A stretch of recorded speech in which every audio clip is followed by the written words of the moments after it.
अस्सलामुअलैकुम। अज असीं सादा चिकन चने बनाने का तरीका दसांगे।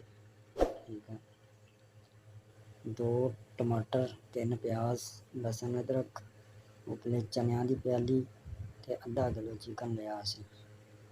ठीक है, लसन अदरक नूं कुट लांगे, प्याज कट लांगे, टमाटर कट लांगे। ठीक है, ये असीं लसन अदरक कुट लिया, टमाटर कट लए ने ते प्याज भी कट लिया है। ठीक है, तो अद्धी प्याली दही की लैनी है जी तुसीं नाल इहदे। ठीक हो गया, अद्धी प्याली दही है जी। तो लाल मिर्चां दी 1 चम्मच, हल्दी तीसरा हिस्सा, नमक हसबे ज़ायका ते पिसिया होया धनिया ते जीरा साबत। ठीक है, ये अद्धी चम्मच लैनी है। जीरा ते धनिया अद्धी चम्मच।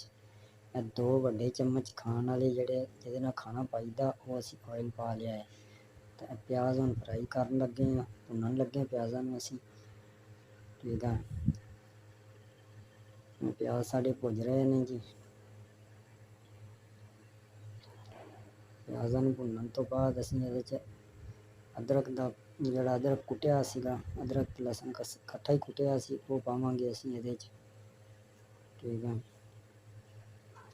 लसन ते अदरक जिहड़ा असीं कुटिया वो पा लिया है। तो हुण इहनूं होर भुनांगे थोड़ा जिहा, तकरीबन कोई 1.5-2 मिनट भुनांगे इहनूं ताकि चंगी तरह भुज जाए। उस तो बाद इहदे च टमाटर, ठीक है, दही, जिहड़े मसाले प्लेट पाए सीगे असीं, ठीक है, वो असीं पा देंगे। टमाटर भी असीं पा दिते ने, दही भी पा दिता। तो हुण मसालियां दी बारी है। ठीक है, असीं मसाले भी हुण पाउण लगे हैं। मसाले भी पाते ने, लाल मिर्च, धनिया, जीरा, नमक, हल्दी। इन्हां नूं थोड़ी देर भुनना है असीं। ठीक है, उस तो बाद असीं इहदे च चिकन पा देना है। ठीक है, असीं हुण चिकन पा देन लगे हैं इहदे च। ठीक हो गया, चिकन नूं थोड़ी देर असीं भुनना है, तकरीबन कोई 1.5-2 मिनट। भुनन तो बाद इहदा रंग बदल जाएगा चिकन का। ठीक है, बुश मर जाएगी इहदी। ठीक है, असीं इहनूं भुन लिया है जी। ठीक है, तुहाडे सामने भुज रहा है। इहदा रंग थोड़ा जिहा चेंज हो जाएगा तो असीं इहनूं कढ लांगे किसी प्लेट च। थोड़ा जिहा पानी पाया ताकि थल्ले ना लगे, मसाला थल्ले ना लगे, इसलिए थोड़ा जिहा पानी पाया है। ठीक है, इन्हूं थोड़ी देर भुन के ते इन्हूं किसी प्लेट च कढ लैना है। तो इन्हूं मसाले नूं असीं हैंड ब्लैंडर नाल रगड़ना है।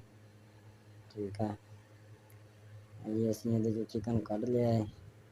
तो इहदे च थोड़ा जिहा पानी होर पा के ते इन्हूं हैंड ब्लैंडर नाल ब्लैंड कर लेना है चंगी तरह। असीं ब्लैंड कर लिया है जी इन्हूं। हुण इन्हूं दोबारा फिर असीं चुल्हे ते चाढ़ दिता है। ठीक है, हम चिकन पा के तो पानी पा दिता है ताकि चिकन साडा गल जाए। ठीक है, यह जी साडा चिकन जिहड़ा है भुज भी गया है तो गल भी गया है। ठीक है, हुण असीं इहदे विच चने पाउणे ने जी। ठीक है, चने असीं पा दिते ने, इन्हां नूं थोड़ी देर भुनना है। ठीक है, भुनन तो बाद इहदे च पानी पा देना, पानी नूं उबाला दवाना है तो सालन साडा तैयार है।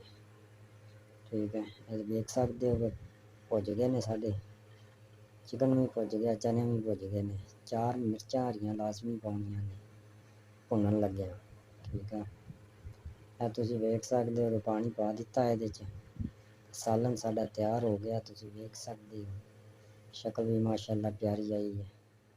तो नैक्सट वीडियो की सानू इजाज़त दे।